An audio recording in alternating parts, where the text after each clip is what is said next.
안녕하십니까. 늦음이 성령을 강구하는 하늘숲 새벽 묵상 시간입니다.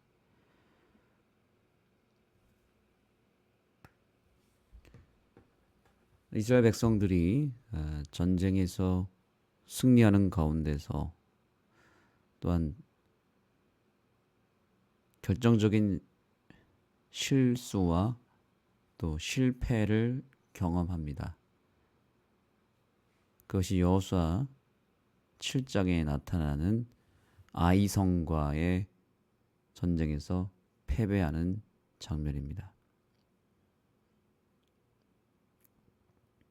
아이성의 전투에서 그들이 패배할 수밖에 없었던 이유는 크게 두 가지입니다.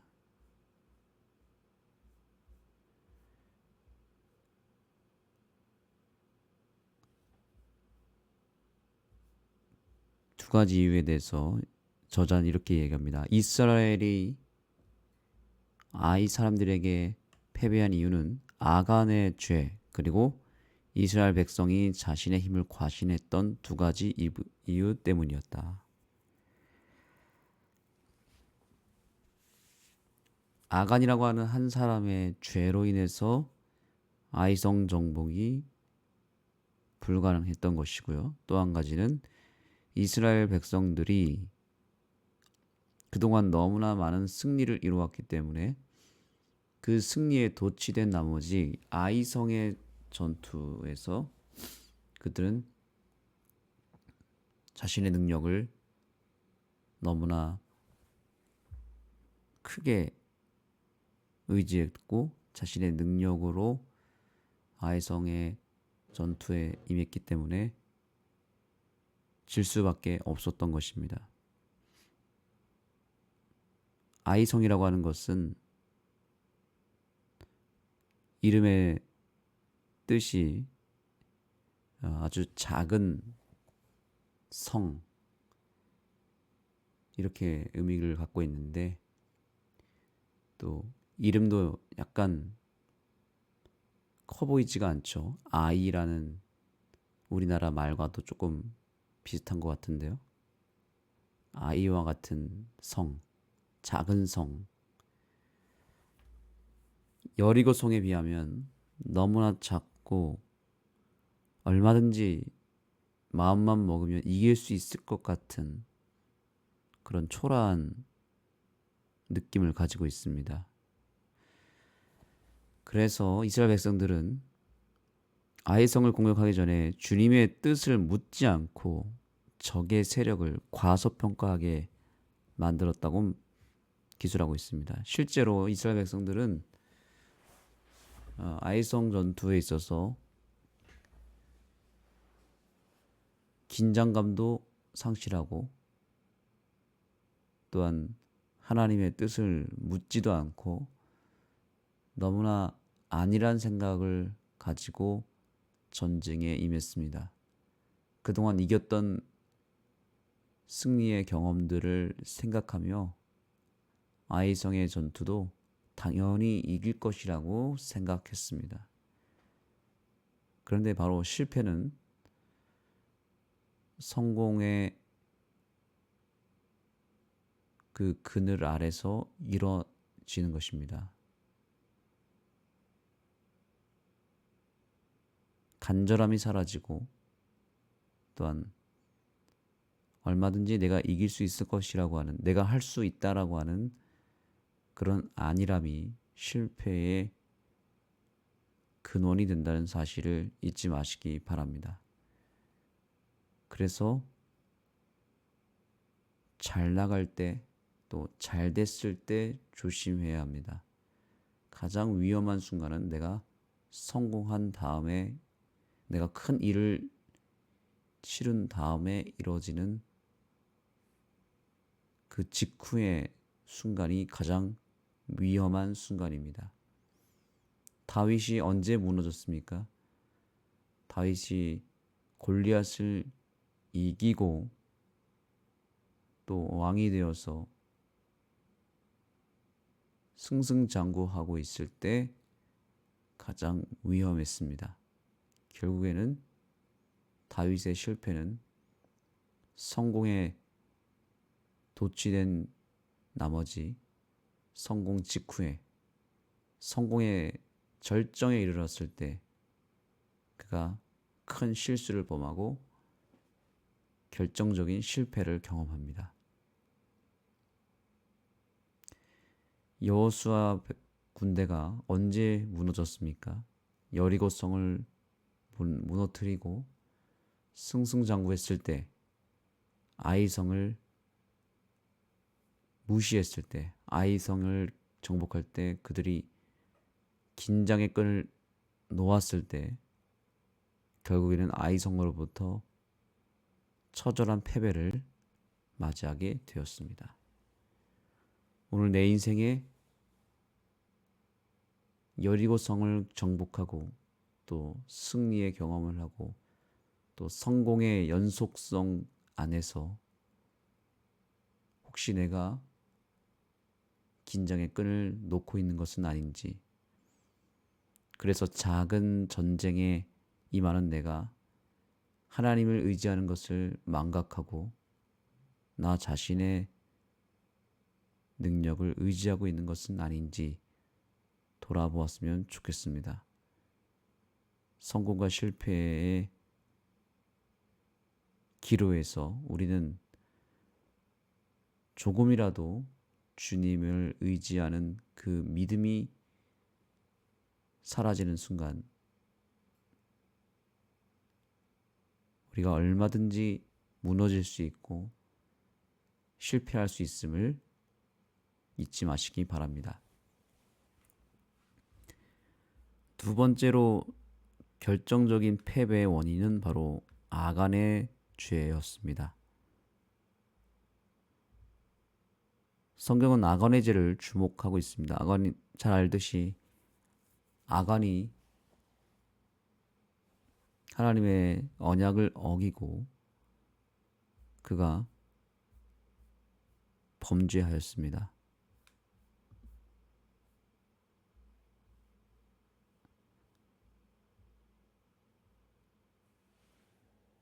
저기 여호수아 7장 1절의 말씀을 보겠습니다. 이스라엘 자손이 온전히 바친 물건으로 말미암아 범죄하였으니 이는 유다 지파 세라의 증손 삽디의 손자 갈미의 아들 아간이 온전히 바친 물건을 가졌습니다. 여호와께서 이스라엘 자손들에게 진노하시니라. 아멘. 성경은 처음부터 아간의 죄를 주목하였고 그 죄 때문에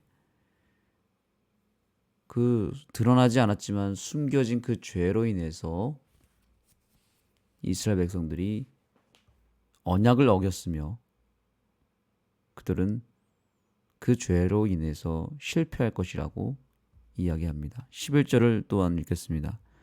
이스라엘이 범죄하여 내가 그들에게 명령한 나의 언약을 어겼으며 라고 말합니다. 아간의 죄는 개인의 죄가 아니라 이스라엘 전체의 범죄였습니다. 그래서 11절에 보니까 이스라엘이 범죄하였다고 말하고 있습니다. 그렇습니다. 공동체 안에서 그 한 사람의 죄는 거기서 끝나는 것이 아니라 그 공동체 전체의 죄가 된다는 것을 꼭 기억해야 합니다. 그래서 그 한 사람이 범죄했을 때 그 한 사람만 회개하는 것으로 끝나는 것이 아니라 이스라엘 전체가 함께 회개해야 합니다. 공동체라고 하는 것은 바로 그러한 의미를 가지고 있습니다. 한 사람이 잘못하는 것이 그 사람만의 잘못으로 여기는 것이 아니라 공동체 전체의 잘못으로 여기는 것이 바로 건강한 공동체의 특징입니다. 한 사람이 슬퍼하면 그 한 사람의 슬픔이 그것으로 끝나는 것이 아니라 공동체 전체의 슬픔이 되는 것입니다. 그래서 정말 행복한 교회는 어떤 교회인가요?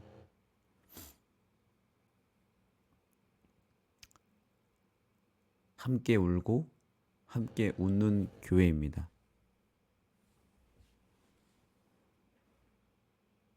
한 사람이 슬퍼할 때 같이 울고 또 한 사람이 기뻐할 때 같이 웃을 수 있는 그런 공동체가 건강한 교회이죠. 한 사람이 범죄를 통해서 공동체 전체가 그 죄를 붙들고 회개할 수 있다면 그 교회는 희망이 있는 교회고 부흥할 수 있는 교회가 되는 것입니다. 하나님은 아간의 죄를 통해서 이스라엘 전체의 죄를 끌어내셨습니다. 그리고 그 아간의 죄는 하나님의 언약을 어긴 것이라고 간주하였습니다. 또한 그들이 온전히 바친 물건을 가져가고 도둑질하며 속이고 그것을 그들의 물건들 가운데 두었느니라. 성경은 계속해서 아간이 범죄했지만 그들이 언약을 어겼고 또한 그들이 온전히 바친 물건을 가져갔고 그들이 도둑질했으며 그들의 물건 가운데서 두었다라고 말하며 이스라엘이 범죄한 것으로 간주하고 있는 것입니다. 꼭 기억하시기 바랍니다. 나의 범죄는 내가 속한 가정의 범죄이고 내가 속한 교회의 범죄가 된다는 것을 잊지 마시기 바랍니다. 하나님은 나 한 사람의 범죄로 절대 끝나지 않고 내가 실수하고 내가 범죄한 것이 내가 속한 모든 공동체의 죄가 된다는 것을 우리는 꼭 기억해야 됩니다. 나의 영적인 상태가 우리 교회 전체의 영적인 상태와 연결되어 있다는 것을 기억해야 됩니다.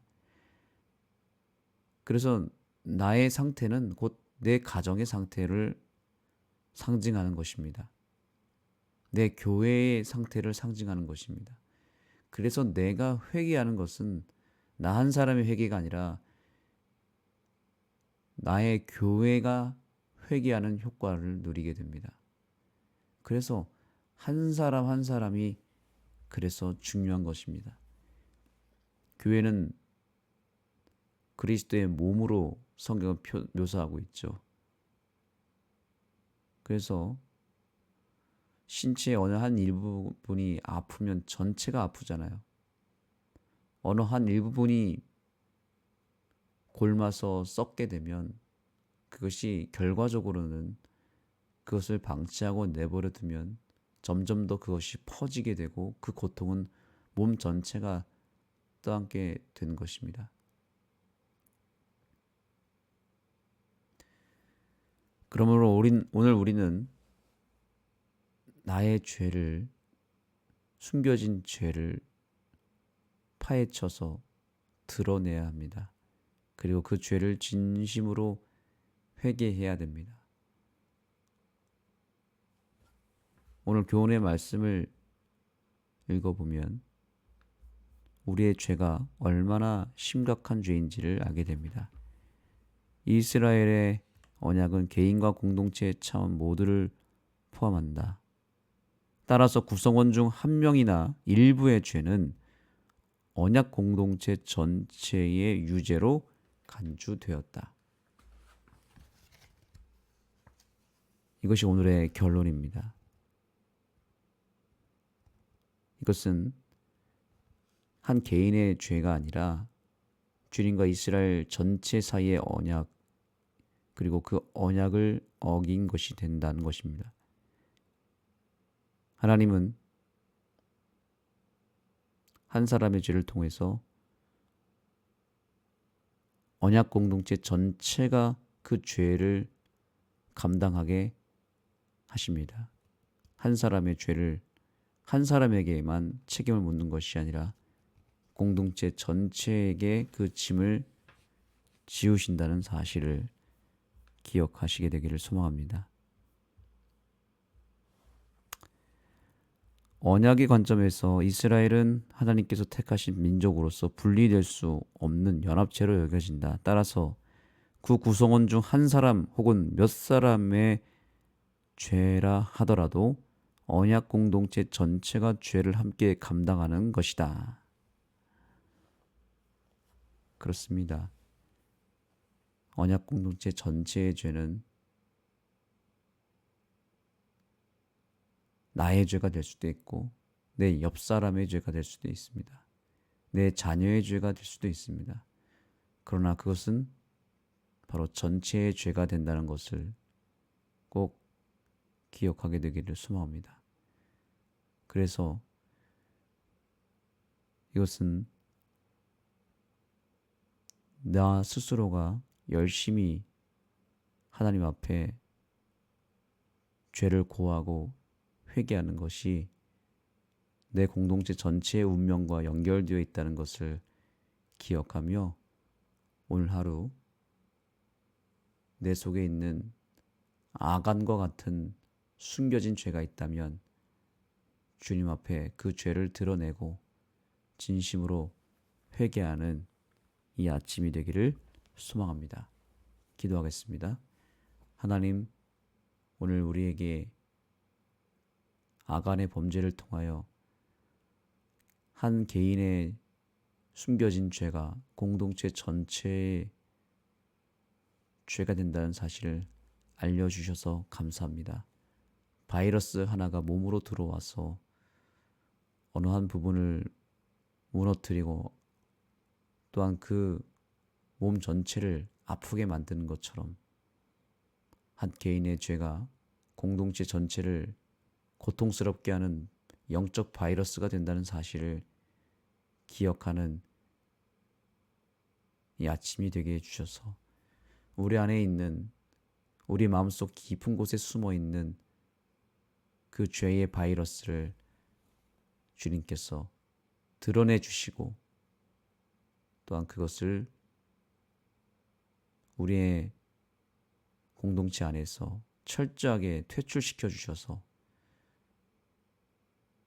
이 연말에 우리가 함께 각 사람의 죄들을 각자가 돌아보며 진심으로 회개하는 부흥의 역사가 있게 하여 주옵소서.